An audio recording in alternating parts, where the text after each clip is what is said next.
Assalamualaikum warahmatullahi wabarakatuh. Perkenalkan, nama saya Nadira Sanapati, mahasiswa IAIN jurusan Akhwalul Syakhsiyah dengan nomor NIM 2011037. Pembahasan kali ini saya akan memaparkan mengenai usul fikih, mulai dari pengertian usul fikih, objek kajian, ruang lingkup dan tujuan usul fikih beserta perbedaan fikih dan usul fikih. Kita langsung saja masuk ke pembahasan pertama, yaitu pengertian usul fikih. Jadi pengertian usul fikih ini terbagi menjadi dua, yaitu secara bahasa dan secara istilah. Secara bahasa terbagi dari dua kata, yakni usul. Kata usul dalam bahasa Arab merupakan bentuk jamak dari kata asl, yang artinya pokok, fondasi, dalil, atau hal yang menjadi dasar sesuatu dibangun di atas tanah.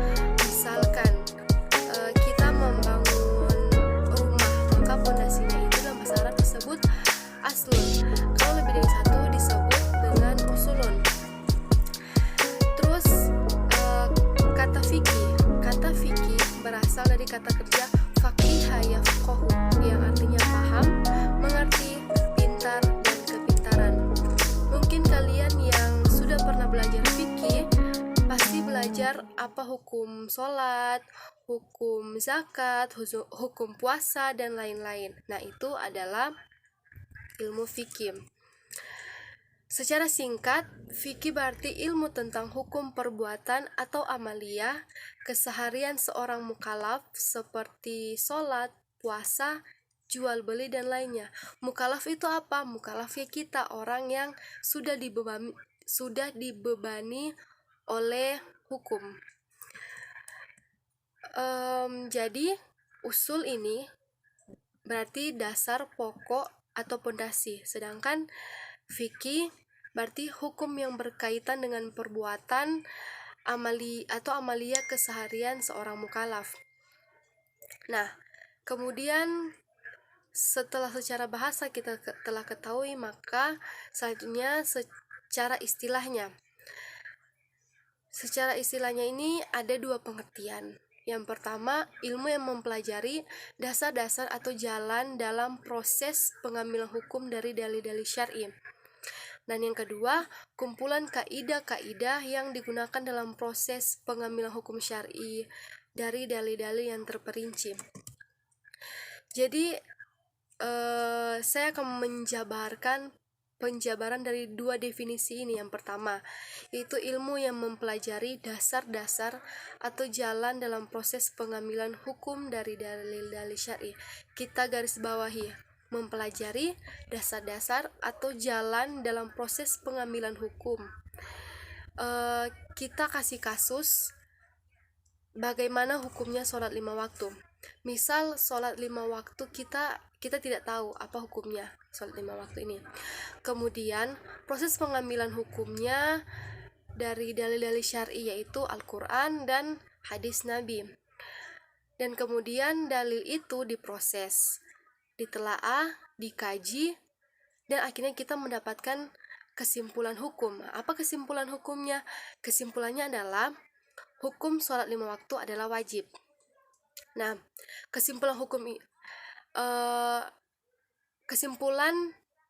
kesimpulannya kan adalah hukum sholat 5 waktu itu adalah wajib. Nah, kesimpulan hukum ini itu adalah fikih, kan?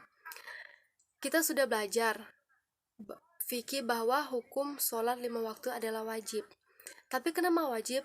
Apakah wajib itu adalah langsung tiba-tiba begitu? Tidak.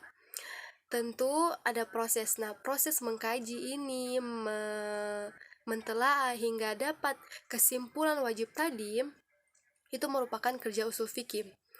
Nah, ini definisi yang pertama. Definisi pertama dari dalil yang dari dalil yang ditelaah, dikaji, kemudian pada akhirnya mendapatkan kesimpulan hukum, akhirnya kesimpulannya wajib. Nah, itu adalah kerja usul fikih. Nah, terus penjabaran definisi kedua, yaitu kumpulan kaidah-kaidah yang digunakan dalam proses pengambilan hukum syara dari dalil-dalil yang terperinci. Kita garis bawahi lagi kaidah-kaidah yang digunakan dalam proses pengambilan hukum syara dari dalil yang terperinci. Diulangi, kaidah-kaidah yang digunakan dalam proses pengambilan hukum syara. Nah, kita kasih kasus lagi. Bagaimana hukumnya memakan daging babi saat kondisi sangat lapar dan tidak ada makanan lain. Untuk membahas permasalahan ini, kita harus membuka dalil-dalil syar'i yaitu Al-Quran, hadis, ijma, dan qiyas. Dari dalil-dalil syar'i itu, kemudian dalil-dalil itu ditelaah, dikaji untuk mendapatkan kesimpulan sehingga mendapatkan kaidah hukum ad-daruratu mahzurat, yang artinya saat kondisi darurat diperbolehkan melakukan yang dilarang atau diharamkan. Kemudian dari proses ini kita mendapatkan kesimpulan bahwa hukum memakan daging babi saat kondisi darurat adalah mubah. Jadi hukum dari mubah ini didapatkan dari proses mentelaah, mengkaji tadi. Nah, itu adalah sekali lagi kerjanya usul fikih. Jadi ulama-ulama itu sudah banyak membuat kaidah-kaidah itu yang akan digunakan untuk menyelesaikan problematika hukum. Nah, penjabaran definisi 1 dan 2 itu samanya di mana? Definisi yang pertama dan yang kedua itu adalah sama-sama memiliki suatu makna tentang suatu proses yang dijalani dalam rangka menghasilkan hukum dari dalil atau sumbernya. Fikih itu berkaitan dengan hukum wajib, sunnah, mubah, makruh, dan haram. Tapi untuk sampai ke kesimpulan hukum yang 5 tadi, itu ada kerja usul fikih seperti yang telah diberikan 2 contoh tadi yang sebelumnya. Nah, ada jalannya baik melalui pentelaan, pengkajian, atau dengan kaidah-kaidah hukum yang bisa diterapkan di permasalahan atau perbuatan-perbuatan yang memang kita belum tahu apa hukumnya. Terus selanjutnya ada fikih menurut para ulama. Yang pertama dari Abu Zahra mengatakan bahwa ilmu usul fikih adalah pengetahuan tentang kaidah-kaidah yang menjelaskan kepada mujtahid tentang metode-metode untuk mengambil hukum-hukum suatu perbuatan dari dalil-dalil yang terperinci. Kemudian dari seorang ulama usul besar Al-Midi mendefinisikan usul fikih sebagai usul fikih adalah dalil-dalil fikih dari segi penunjukannya kepada hukum-hukum syara serta bagaimana orang-orang yang kompeten menetapkan hukum dari dalil-dalil secara global, bukan secara spesifik atau tafsili. Kemudian datang dari menurut Abdul Hamid Hakim, usul fikih adalah dalil fikih secara global. Seperti ucapan para ulama, suatu yang dikatakan sebagai perintah adalah menandakan sebuah kewajiban. Suatu yang dikatakan sebagai larangan adalah menandakan sebuah keharaman, dan suatu yang dikatakan sebagai perbuatan Nabi Muhammad SAW, ijma dan qiyas analogi adalah sebuah hujjah. Terus kemudian ada dari Az-Zarkashi. Ia mengatakan bahwa himpunan jalan atau pengambilan hukum fikih secara global atau umum, tata cara istidlal, metode untuk melakukan hukum fikih, dan keadaan mustalil. Keadaan mustalil itu orang yang mengambil hukum dengan menggunakan dalil atau disebut juga mujtahid. Kemudian ada dari Ibnu Qudamah, dia mengatakan bahwa usul fikih adalah dalil-dalil fikih yang menunjukkan kepadanya secara garis besar, tidak secara terperinci. Kemudian juga datang dari Al-Ghazali, beliau mengatakan bahwasanya usul fikih ini adalah keterangan dalil-dalil hukum dan pengetahuan terhadap aspek-aspek penunjukannya terhadap hukum-hukum secara garis besar, tidak secara terperinci. Kemudian ada lagi dari Ibnu Burhan yang mengatakan bahwasanya usul fikih adalah keterangan dalil-dalil hukum secara global. Yang terakhir ada dari Imam Al-Haramain. Sesungguhnya beliau mengatakan sesungguhnya usul fikih merupakan dalil-dalil fikih, dan dalil-dalil fikih itu merupakan dalil-dalil yang didengar atau diterima secara riwayat dan diklasifikasinya adalah nas Al-Quran dan sunnah mutawatirah dan ijma'.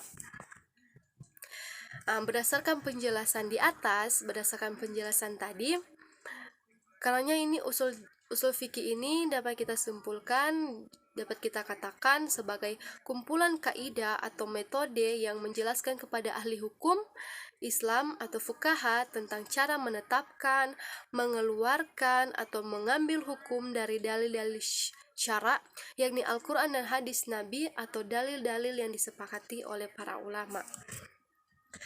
Nah, setelah kita mengetahui pengertian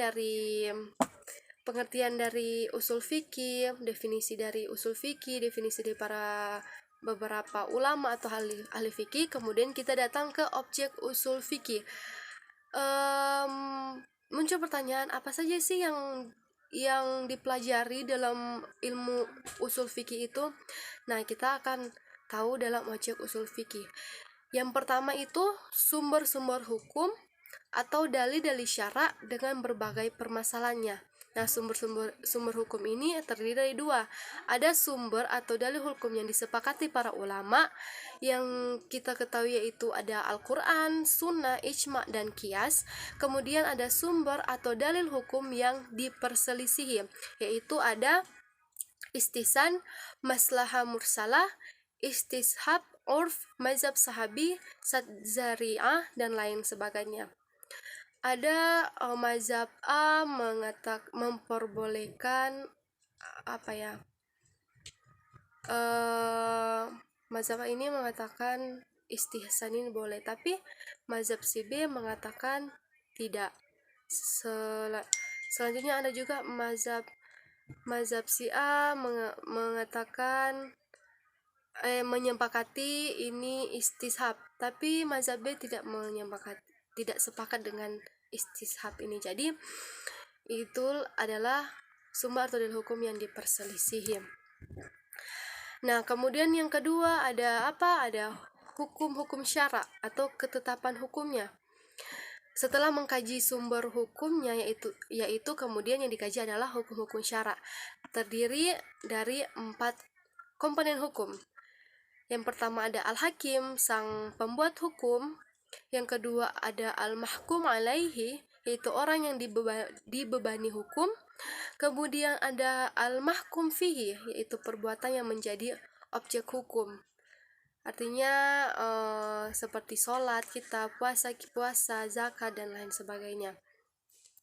Yang terakhir ada al-hukm, yaitu ketetapan dan syarat hukum. Nah, macam-macam hukum itu ada 2. Hukum taklifi, yaitu wajib, sunnah, makruh, mubah, dan haram. Dan yang kedua adalah hukum wada'i, yaitu asbab, syarat, sah, fasid, ruksyah, dan lain-lain sebagainya. Nah, yang ketiga itu apa akan kita pelajari, yaitu metode atau cara pengambilan hukum dari sumber dan dalilnya, termasuk pembahasan tentang yang pertama ada ijtihad dan mujtahid. Yang kedua ada kaidah-kaidah atau aturan atau ketentuan hukum. Dan yang ketiga ada jalan keluar dari pertentangan dalil, al-jam'u wa taufiq, nasik wa mansuk, rajih wa marju, dan lainnya. Menurut Al-Ghazali dalam kitab Al-Mustafa, objek kajian usul fikih itu ada 4, yaitu yang pertama hukum-hukum syara. Karena hukum syara adalah samara atau buah atau hasil yang dicari oleh usul fikih. Dan kedua ada dalil-dalil hukum syara seperti Alkitab, Sunnah, dan Ijma', karena semuanya ini adalah mujmir. Yang ketiga, sisi penunjukan dalil-dalil atau wujuh dalalah al-adillah. Karena usul fikih ini merupakan torik al-istismar atau proses produksi.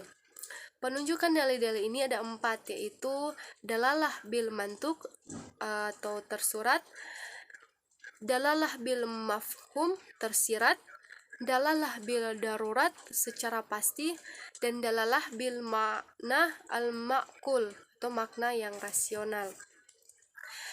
Terus keempat ada mustasmir atau produsen, yaitu mustahid yang menetapkan hukum berdasarkan dugaan kuatnya atau zan.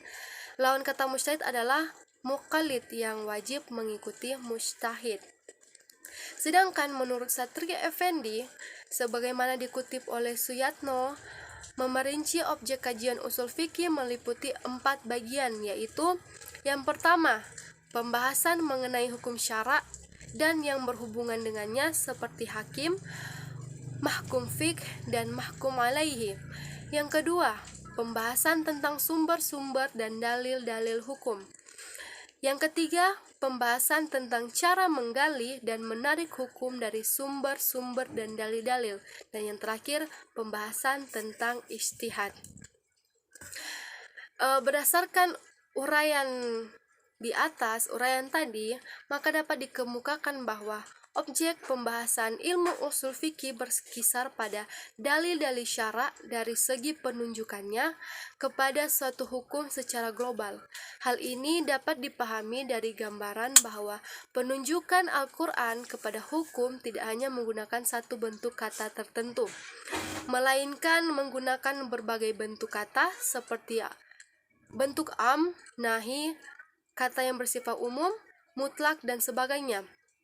Dengan kata lain, objek kajian usul fikih adalah segala metode penetapan hukum-hukum yang berdasarkan pada dalil-dalil global tersebut yang bermuara pada dalil syara, ditinjau dari segi hakikatnya, kriterianya, dan macam-macamnya. Nah, kemudian kita masuk ke ruang lingkup usul fikih. Ruang lingkup usul fikih ini setidaknya ada 3 poin besar. Yang pertama ada penjelasan masalah turuk, metode atau cara mengeluarkan hukum dari dalil-dalilnya. Ia juga adalah suatu metode atau kaidah dalam mengintisarikan petunjuk dari nush Al-Quran dan As-Sunnah. Hal ini dilakukan melalui 3 pendekatan ya. Yang pertama pendekatan tekstual atau lafziyah wa lugawiyah seperti pengembangan mantuk dan mafhum. Kedua ada pendekatan kontekstual atau kaidah maknawiyah seperti pola penentuan ilat hukum atau teori kias atau proses terjadinya ijma'. Terus yang ketiga ada metode penyingkapan kasus ta'arud, kontradiksi antara dalil nus dan dalil ijtihad. Begitu juga masalah teori nasak dan tarjih. Terus poin yang kedua yaitu mujtahid dan ijtihad. Pendekatan urainya adalah pada sisi persyaratan, tingkatan, objek, dan berbagai permasalahan ijtihad. Begitu juga masalah ifta, ittiba, dan taklid. Nah, poin yang ketiga ada dalil-dalil hukum yang mencakup. Yang pertama, dalil-dalil yang berkedudukan sebagai sumber hukum pokok. Nah, yang kedua yaitu dalil-dalil ijtihad yang berkedudukan sebagai sumber hukum sekunder beserta penetapan derajat atau martabah kehujahannya masing-masing dalil dengan berbagai kemungkinan yang membayanginya. Seperti misalnya permasalahan tentang fungsi dunnah sebagai penjelas atau bayan bagi Al-Quran. Terus kita masuk ke tujuan usul fikih. Ini pentingnya mempelajari ilmu usul fikih. Ilmu usul fikih ini mempunyai urgensi yang sangat besar untuk dipelajari. Kenapa? Karena dalil-dalil syara itu terbatas. Sedangkan problematika kehidupan semakin berkembang dan semakin kompleks selaras dengan perkembangan zaman dan situasi global. Problematika yang kita hadapi saat ini di era modern ini tidak ditemukan di zaman Nabi atau di zaman sahabat dan tabi'in. Contohnya, transplantasi organ di bidang kesehatan, penggunaan bionuklir di bidang teknologi, penggunaan uang digital di bidang ekonomi, dan lain sebagainya.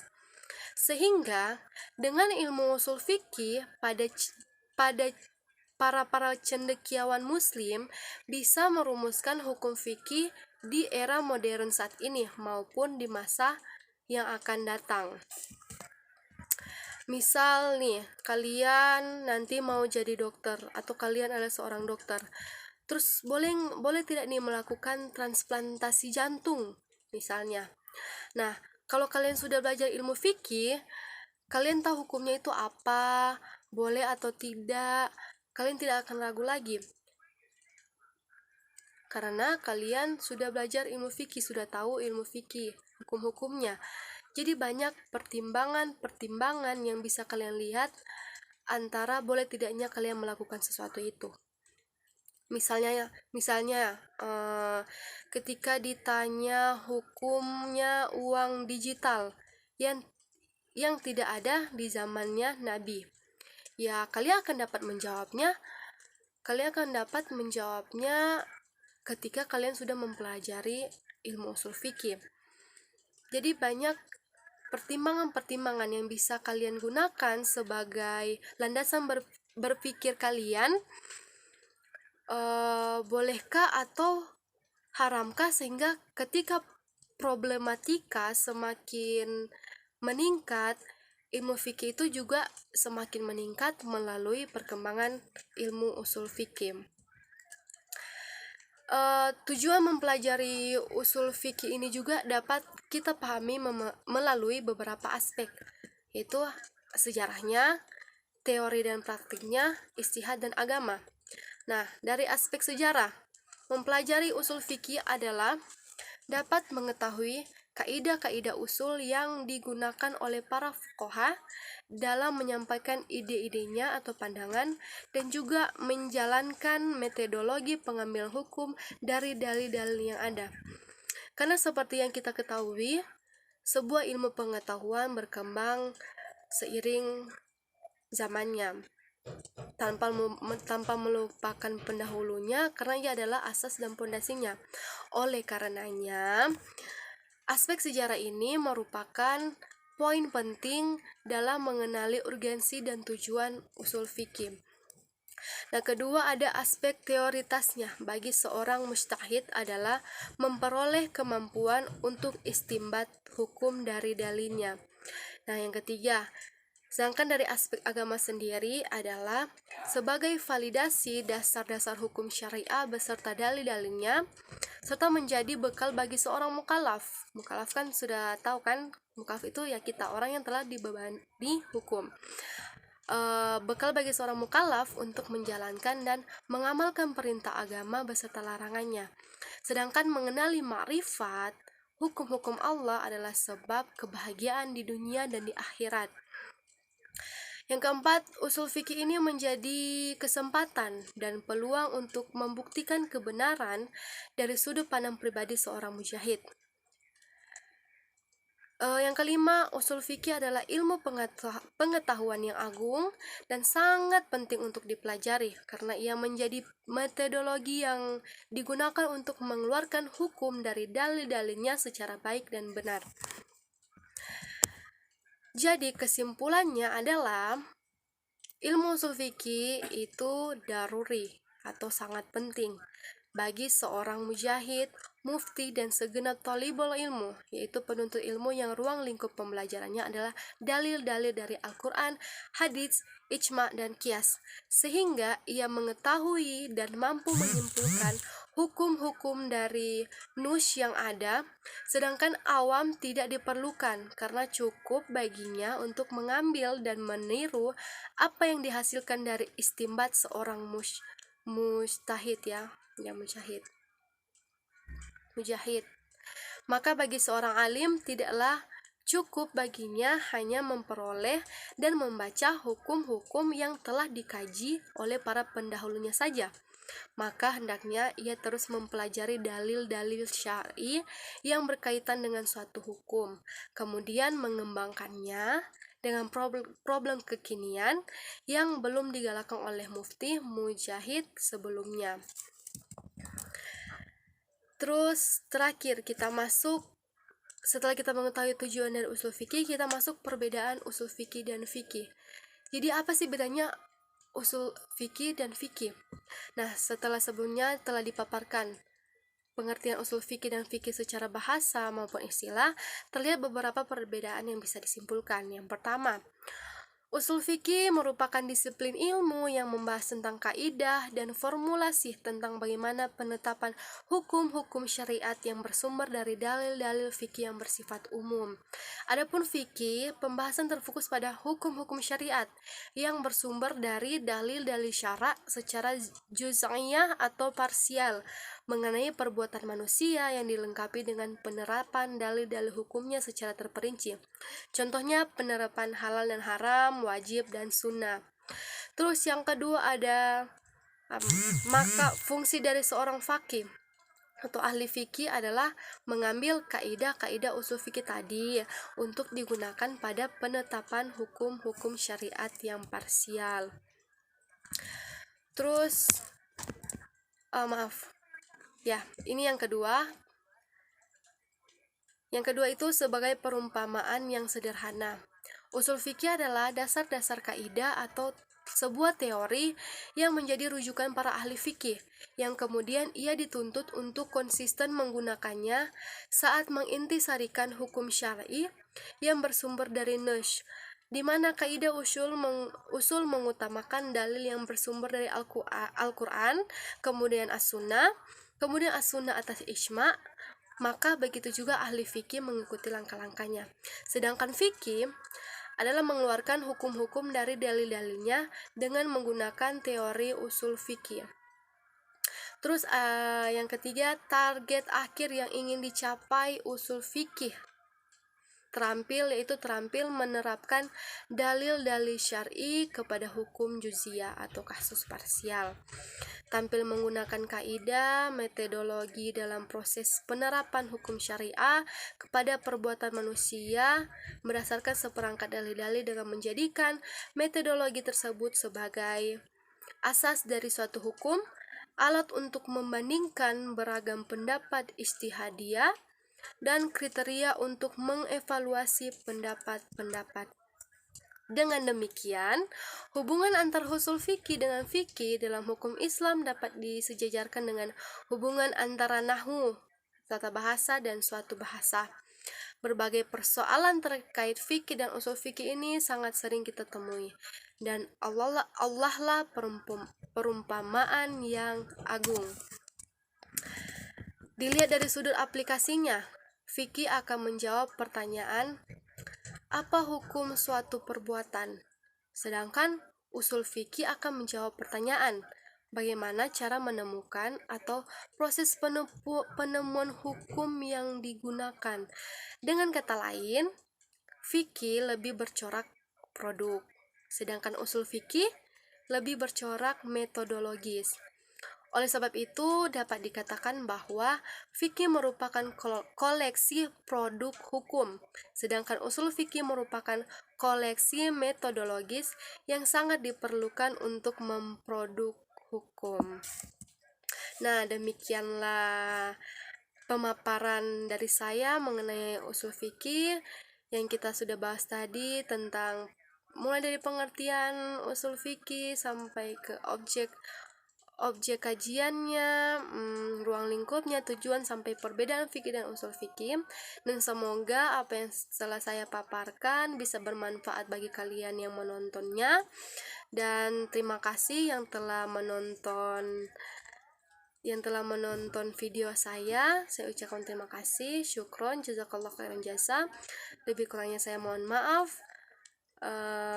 Dan jangan lupa jika ada pertanyaan bisa itu, do you have any question? dan juga bisa follow akun sosmed saya yang telah terlampir. Dan terima kasih. Jazakallah khairan jasa. Assalamualaikum warahmatullahi wabarakatuh.